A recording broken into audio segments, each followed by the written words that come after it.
მოგესალმებით მეგობრებო. ისტორიული მემკვიდრეობის განადგურება, რომ ოლიმპიური სპორტი იყოს, მედია ხელოვნების წარმომადგენლები აუცილებლად აიღებდნენ ვერცხლის მედალს. ოქრო მაინც გონია, რომ იულიუს კეისარს ეკუთვნის ალექსანდრიის ბიბლიოთეკის გადაწვისთვის, თუ ეგ მაგის გაკეთებულია, რა თქმა უნდა. კინოს შექმნა ადამიანს აქამდე წარმოუდგენელი შანსი მისცა იმისა, რომ თაობების მეხსიერებაში ცოცხლად აღბეჭდილიყო. ჩვენ რა გავაკეთეთ ამ საჩუქრით? ძალით თუ უნებლიეთ გაჩენილი ხანძრებიდან უბრალოდ გულმა ვიწყას ის სტენდამდე, რომელსაც არ ახსოვს სად შეინახა 20 საათიანი ფილმის ფირები, რომელზეც 30,000 კაცი მუშაობდა. ძირითადი მასალა მონტაჟის დროს 14-დან 4 საათამდე ძლივს დაიყვანეს და კიდევ გადაღებებისას 30 კაცი დაემტვრათ. კაცობრიობას უამრავი მიზეზი გააჩნია და კარგულ კინო და არა მხოლოდ კინომასალის სიებში თავის გასამართლებლად.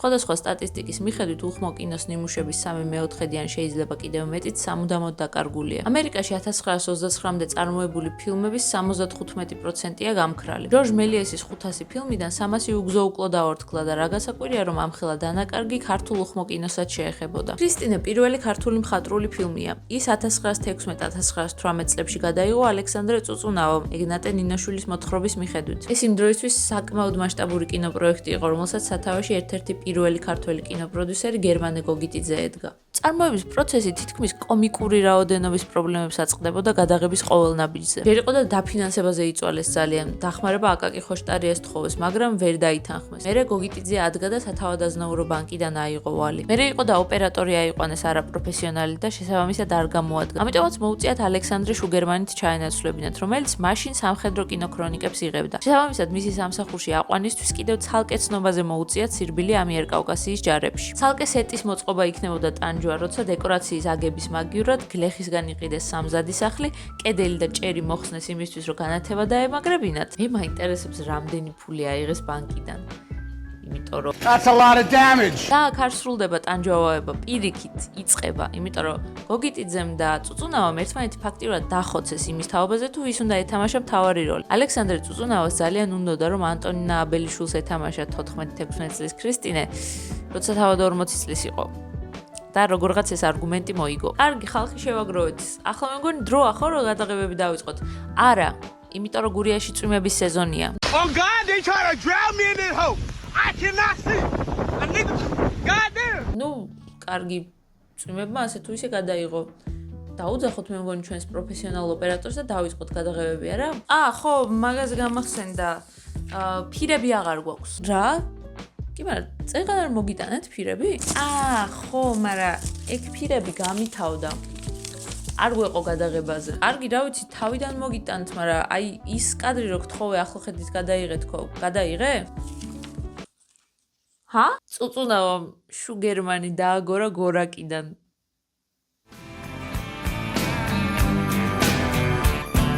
მაგრამ ეგ კარგი მოვლენა აღმოჩნდა, იმიტომ რომ ამ ძიების შედეგად ამჯერად მოიყვანეს ალექსანდრე დიღმელოვი. საქართველოში უხმო კინოს პერიოდში ერთ-ერთი ყველაზე დიდი პროფესიონალი. მიუხედავად ყველაფრისა, პირველმა ქართულმა მხატვრულმა ფილმმა მაინც მოახერხა გარკვეული წარმატების მიღწევა. გოგიტიძესა და წუწუნავას შეეძლოთ ამ მოესუნთქათ და წარსულში დაეტოვებინათ მთელი ეს წვალება. ცოტა ხნით მაინც 1918 წელს საქართველოში ოსმალები შემოიჭრნენ და ოზურგეთამდეც მოაღწიეს. ყველაფერი დაარბიეს, გაძარცვეს, რაც ვერ მიქონდათ წვავდნენ. აბა გამოიცენით, სად ქონდა გოგიტიძეს შენახული თავისი ქონება და ამ ქონებაში მოიაზრება ასევე ქრისტინეს ორიგინალი ფირები. ნუ, ნახშირი მთლად გამოუსადეგარი ნივთიერება არა. მოკლედ აღდგენის მრავალი მეტნაკლებად წარმატებული ცდის და მიუხედავად ქრისტინეს 5 ნაწილიდან 2 დღემდე დაკარგულია. ორიგინალი 50 წუთიდან ფაქტიურად ნახევარია დარჩენილი. და მას სხვათა შორის თუ გაინტერესებთ YouTube-ზეც მიაგნებთ საკმაოდ ნორმალურ ხარისხში. არის კი შანსი, რომ მოდესმე ეს კადრები დავიბრუნოთ? შეიძლება გადაჭრით ვთქვათ, რომ არა. მაგრამ გულის სიღრმეში მაინც მწამს, რომ არის სადღაც მაინც ძალიან მინიმალური ალბათობა იმის, რომ 1/11 ასლი გადარჩა სადმე. რაღაც სასწაულით. იგივე სასწაულით, როგორც ფრიც ლანგის მეტროპოლისი იპოვეს არგენტინაში 18 წლის წინ. ანუ ფილმის გამოსვლიდან სადღაც 80 წლის მერე. მოდით გადმოვიდეთ მე-20 საუკუნის მეორე ნახევარში, სადაც მრავალსერიიანი სატელევიზიო ფილმების ფორმატი, თანამედროვე ენაზე რომ ვთქვათ, სერიალები ავტორებს ლიტერატურის გადააზრების ახალ საშუალებებს აძლევენ. მადლობა ღმერთს, რადგან დათა ზუთაშხია სრულმეტრაჟიან მხატვრულ ფილმშიც ვერ დაეტეოდა. ჩვენი ქვეყნის სერიალების კატალოგში ამ ნაწარმოებს უპირობოდ უკავია ტოპ ადგილი. მისი ყველა შემადგენელი ელემენტი მშვენივრად მუშაობს. სამსახიობო შესრულება, ექშენ სცენები, კოსტუმები, კადრების კომპოზიცია, საუნდტრეკი.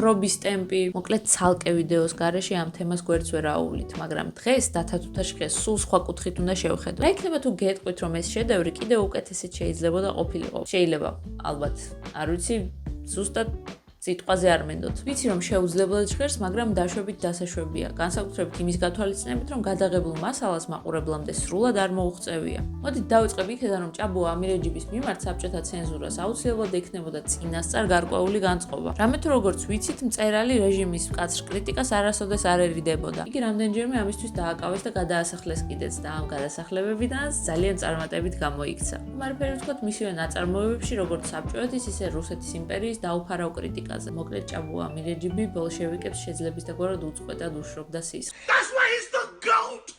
The GOAT! სხვადასხვა წყაროების მიხედვით სერიალ დათა თუთაშხიას რამოდენიმე სცენა აკლია. ყველაზე ზუსტად ამის შესახებ ვიგებთ თანარეჟისორ გიზო გაბისკირიას ინტერვიუებიდან. წიგნიდან გემახსოვრებათ არქიფოს ეთური და მისი მინი სახელმწიფო. ეს რომანში საკმაოდ მნიშვნელოვანი და ვრცელი პასაჟია, სადაც ძალიან მაღალი ზოგადსაკაცობრიო მორალური თემები განიხილება. რბოს ფსიქოლოგია, ლიდერის უსიტყვო მორჩილება, ადამიანური სისასტიკე და ზრუნვად შენიღბული ძალადობა, ისევე როგორც კრიტიკული აზროვნების სასიცოცხლო მნიშვნელობა. ეთურის ეპიზოდი თავად მთავარი პერსონაჟი დათას განვლილი გზისა და პიროვნული ხასიათისთვის საკმაოდ მნიშვნელოვანი რამაა, სადაც მის ადამიანურობასა და დიდ ემოციურ ინტელექტს უფრო ახლოს ვეცნობით. შესაბამისად ამის გარეშე სერიალის გადაღება არ გამოდიოდა, თუმცა როცა ცენზურებმა გადაღებულ მასალას შეხედეს, ძალიან უცნაური განცდა გაუჩნდათ. Wait, is this fucking play about us?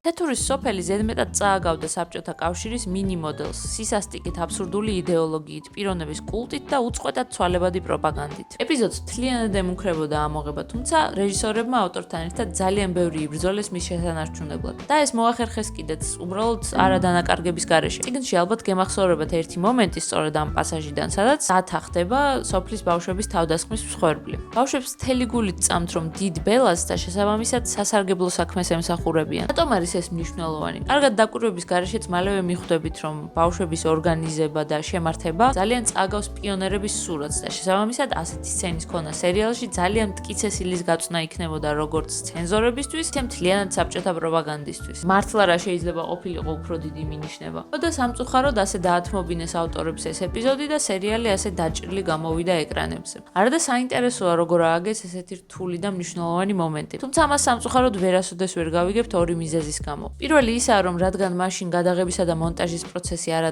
ციფრული როგორც დღეს, არამედ ფიზიკური სახის იყო, ამოჭრილი მასალის გადამალვა იქნებოდა გაცილებით უფრო რთული. მით უმეტეს თუ ეპიზოდის განადგურება ნაბრძანები იყო, მგონია, რომ აუცილებლად მიაქცევდა ვიღაცა ყურადღებას იმას, რომ ამოჭრილი მასალა მართლა გადაგდებულიყო, მართლა განადგურებულიყო და არც ერთ ასლში არ გადარჩენილიყო. ეგეც რომ არა, მაშინდელი პრაქტიკის მიხედვით, როგორც ვიცი, ამოჭრილ მასალას პირდაპირ სამონტაჟო სივრცის იატაკზე ყრიდნენ, სადაც მისი დაზიანების გაცილებით უფრო მაღალი შანსი იყო და თუ რაღაც სასწაულით ვიღაცა ფეხს არ დააბიჯებდა, ცხოვრებას მაინც ან ნაგავსაყრელზე ამთავრებდა ეს ფირი, ან გადამუშავებას ექვემდებარებოდა. მაგრამ აქაც მაინც რაღაც დონეზე მინდა რომ ჯეროდეს, რომ მაინც გვაქვს შანსი ოდესმე ამოვქეკოთ ეს მასალა. იმიტომ რომ ამ პერიოდის დაცენზურებული ფილმებიდან არც თუ ისე იშვიათად უპოვიათ ეგეთი აკრძალული და ამოღებული კადრები. როცა საქმე კინომედიას ეხება, ფირზე არამხოლოდ ფილმებსა და სერიალებს იღებდნენ გასულ საუკუნეში. ალბათ გსმენიათ კინოქრონიკაზე, რომელსაც სხვადასხვა ეპოქის სურათები შემოგვინახა. და არა მარტო რეალური ცხოვრებისა და ყოველდღიურობის სცენები, არამედ სცენებიც. თეატრის სცენები, სპექტაკლების ვიდეო გადაღება და შემდეგ ამ მასალის დაარქივება საკმაოდ გავრცელებული პრაქტიკა იყო და სწორედ მისი წყალობით უამრავი ნიჭიერი არტისტის პირველი სასცენო ნაბიჯები დროში მოგზაურობის გარეშეც შეგვიძლია რომ ვნახოთ. თქვენ ისე წარმოგიდგენიათ შექსპირის დროს რო ყოფილიყო ამ ხელა შესაძლებლობები? ავარია იმ ერთ დაწყებულ დღეს არ გაეძრო ვინმეს კამერა.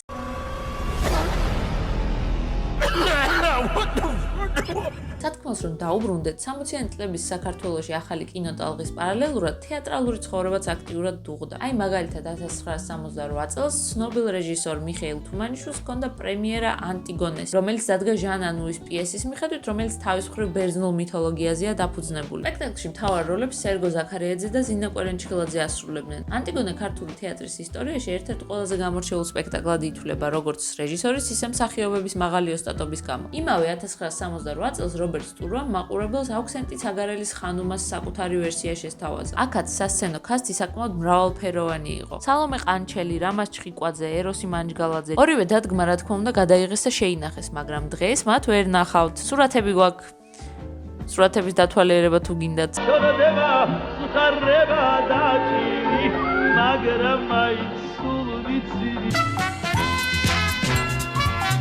მოდით პატარა ვიქტორინა ვითამაშოთ. რა მიზეზით აღარაა ხელმისაწვდომი ხანუმასა და ანტიგონეს ჩანაწერები? დაგვაუწყლესად დავდეთ ბ მოიპარეს გ სიზველისგან გაფურჩდა თუ დ? იმის გამო რომ ფირების ანუ შესანახი მასალის საწარმო არ ჰქონდა და შესაბამისად ისინი მკაცრად გაწერილი გეგმის მიხედვით შემოჰქონდათ, ქართულ ტელევიზიას ხშირად ხსენებული ფირები არ ყოფნიდა ყველაფრის ჩასაწერად. და ვიღაც ჭკვიანმა ასეთი გაჭირვების მომენტში სპექტაკლების ჩანაწერებს წამოავლო ხელი, რათა ზედ კომპარტიის სხდომა გადაეწერა. ნეტა რომელია სწორი პასუხი? ზუსტად არ ვიცი რომელი სპექტაკლი შეეწირა კომუნისტურ პოდკასტებს, მაგრამ დანამდვილებით ცნობილი ის არის, რომ ერთ ფირზე ეს გადაწერეს. მეორეც ალბათ რაღაცა ეგეთი სისულელე. უკაცრავად, მაგრამ ვინ მიიღო ეს გადაწყვეტილება? უბრალოდ გასაუბრება მინდა. იცით რა შემთხვევაში იქნებოდა გამართლებული ეს მოქმედება?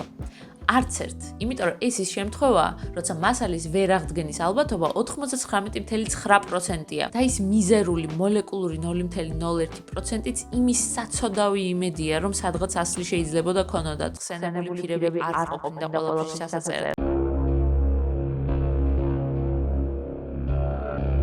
მე მგონი მე-20 საუკუნეზე დღეს საკმარისი ვისაუბრეთ და უკვე შეგვიძლია ჩვენს ეპოქაში გადმოვინაცვლოთ. 2009 წელს ქართულ ტელევიზიას ზევსის რისხვასავით მეხად დაატყდა ანიმაციური სერიალი სამსონაძეები. დავუშვათ რაღაც მიზეზით მისი ყურება დღეს მოგინდათ. არ ვიცი, შეიძლება უბრალოდ გინდათ რომ თქვენი უცხოელი მეგობარი გაახალისოთ. რადგან როგორც გავიგე დასავლურ ინტერნეტ კულტურაში ერთი პერიოდი ეს თემა ოდნავ გავარდა კიდეც. როგორც სიმფსონების უნიჭო ბუტლეგი. შვენიერია.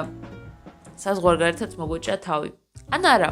იმიტომ რომ სამსონაძეების ყველა ეპიზოდი არის შოუება. უმეტეს ნაწილს კი ნახავთ YouTube-ზე, მაგრამ პირველს და არის კიდე იქ რამდენიმე სერია შუაში, რომელიც ამოკლებულია. ზუსტი მიზეზი, როგორც ვიცი, ჯერჯერობით არავის განუმარტავს, თუმცა ამ საკითხთან დაკავშირებით ჩემი თეორია მაქვს. სამსონაძეების სერიების სიუჟეტები აქტიურად ეყრდნობოდა პოპულარული მუსიკის, ფილმების და მსგავსი რაღაცეების საფუძველზე დაწერილ შარჟებს. და რადგან მაშინ საავტორო უფლებები ჯერ კიდევ ასე მკაცრად არ იყო რეგულირებული, ვერავინ ვერ იფიქრებდა, რომ ნაცნობი მელოდიების ყოველ სერიაში გაყვეხება ცუდი იდეა შეიძლებოდა ყოფილიყო. გასაკვირველია მასალის, სადაც საავტორო უფლებებით დაცული მატერიალია გამოყენებული YouTube-ზე განთავსება საკმაოდ სარისკო საქმეა. ამიტომაა რომ ჩემი ვარაუდით სერიების უმეტესი ნაწილი ალბათ დემონეტიზებულია. მაგრამ ეგ კიდევ უკეთესი ვარიანტია. ესე იგი საავტორო უფლებების მფლობელი შედარებით უფრო გულმოწყალი ადამიანია. მაგრამ არიან ავტორები, რომელთაც უბრალოდ არ უნდათ რომ ვინმე მათი ნაშრომი გამოიყენოს. შესაბამისად ვიდეოები ამ მასალით მიუწვდომელი ხდება. მაგრამ ეს იმას არ ნიშნავს ამ შემთხვევაში, რომ სამსონაძეების ეპიზოდები სამუდამოდ დაკარგულია. ვიღაცას ალბათ ვინც ამაზე მომუშავე გუნდში იყო, სადმე ექნება შენახული. სამწუხაროდ. რა იქნება ვიდეო ჩემს არხზე შუა ქალაქის ხსენების გარეშე? არაფერი. ისევე როგორც Beatles-ის Formula 1-ის ან South Park-ის რეფერენსის გარეშე. ამ სერიალს ამჯერადაც ვერაფრით ვერ აუვლიდი გვერდს, რადგან მას Lost Media-ის არა ერთი, არამედ ორი кейსი ეხება. პირველი ალბათ ურჩემოდაც იცით რომელია. სად არის ირაკლი ჩხეიძის სამინისტროში მოღვაწეობის კადრები? ეს ცენზურის ისეთი აბსურდული და უსაფუძვლო შემთხვევაა, რომ უბრალოდ ხუმრობაც არ მაფიქრდება. უბრალოდ აზრს ვერ ხვდები, რას ელოდნენ, რომ ამ კადრების ამოჭრა მოიტანდა. ყველას ჯადოსნურად დაგვავიწყდებოდა, რა ეპოქაში ხდება სერიალში მოქმედება? თან კონტექსტის რო გავითვალისწინოთ, შუა ქალაქი მე როგორც მახსოვს, არასოდეს არ ყოფილა რომელიმე პოლიტიკური აზროვნებისკენ გადახრილი. და პირიქით რა პოლიტიკური ხუმრობებიც იყო მასში, ძირითადად იმ სიტუაციის კრიტიკას ემსახურებოდა. მგონი ეს ტიპი, ვინც ეს ეპიზოდები ამოჭრა, იმ ტიპს სპექტაკლებს რო პარტყრილობა გადააწერა, ძალიან მაგრად დაუმეგობრდებოდა. და ამ იდეის ავტორს კიდევ ერთ რამეს ვეტყოდი დიდი სიამოვნებით. აქედან ვერ ამოშლი. ახლა კი რაც შეეხება შუა ქალაქის Lost Media-ის მეორე შემთხვევას. სერიალი თითქმის 20 წლისაა, მაგრამ აქამდე კაცი შვილს წარმოდგენა არ მქონდა ამაზე. კი არა, ყველაზე უცნაურ სიზმრებშიც კი ვერ წარმოვიდგენდით. მოკლედ, კაცების 293 ეპიზოდში სტუმრად მარიამ ჯოლოგუა ჰყავდათ. შენ მახსოვ ხარ პილოტს? პილოტშიც და მანდ არ გვყავდა რა, ანუ მთელი მოღამი იყო, რომ ყველა ავარჩიეს და ამტკიცე, თქვით რომ არა, კარგია ყველა. ჩხეიძე არ და ირაკლი ჩხეიძე არ ყავდა და ხანვინ იყო, ხანვინ იყო. ბეჭედს რომ ყიდულობდით პირველ სერიაში მე და კაკა მოვიღავ. ინფორმაციის ამ ტალღამ ფანებს ცუნამის მსგავსად გადაუარა. დიდხანს მიდიოდა კითხვა ძებნა იმაზე, თუ სად შეიძლება ვიპოვოთ საპილოტო ეპიზოდი. რადგან კაცებისგან ამასთან დაკავშირებით არაფერი არ გავიგია, მეტი ხალხს მოუწია თავადვე მისულიყო კონსენსუსამდე. შედეგადაც დაასკვნეს, რომ ეს სერია ალბათ იმედის არქივებშია შენახული. Oh shit. Here we go again. ყველაზე მთავარი კი ისაა, რომ მასალის დაბრუნების შანსები აქ გაცილებით უფრო მაღალია. ყველაზე მაღალია იმ ისტორიებთან შედარებით, რაც დღეს მოგიყევით საერთოდ. ისე კი საპილოტო ეპიზოდზე ინფორმაციის გაგებამ უფრო მეტი კითხვები გამიჩინა, ვიდრე პასუხები მომცა.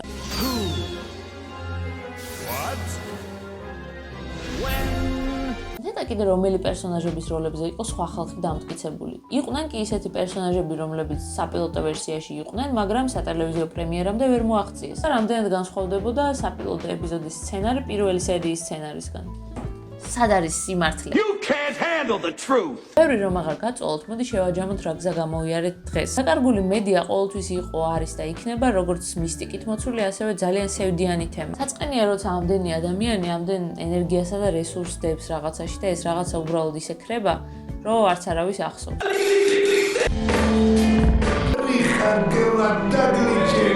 თითქმის ყოველთვის საწყენია, როცა საბოლოოდ სამ დაგემშვიდობებით მინდა რომ ერთი დელიკატური თხოვნით მოგმართოთ. თუ კი თქვენ ან თქვენ სანაცნობოში ვინმეს აქვს რაიმე ინფორმაცია ამ ვიდეოში ნახსენებ რომელიმე დაკარგულ მასალაზე, ძალიან გთხოვთ რომ არ მოგერიდოთ და კომენტარებში გააზიარეთ. თუ ჩემი არ იყოს თქვენს გაქვთ ძიების ჟინი, დიდი სიამოვნებით ჩავერთვებოდი მედია დეტექტივობანას თამაში კაი ხალხთან ერთად. ეგება სადმე რაღაცა როგორმე შედეგამდე მივიდეთ. ისეთვის სულ ესაა. თუ ვიდეო მოგეწონათ, დაალაიქეთ და არხი გამოიწერეთ, რადგან ეს აქ ჩემი ბოლგაელობა არა. და ჰო, კარგად იყავით.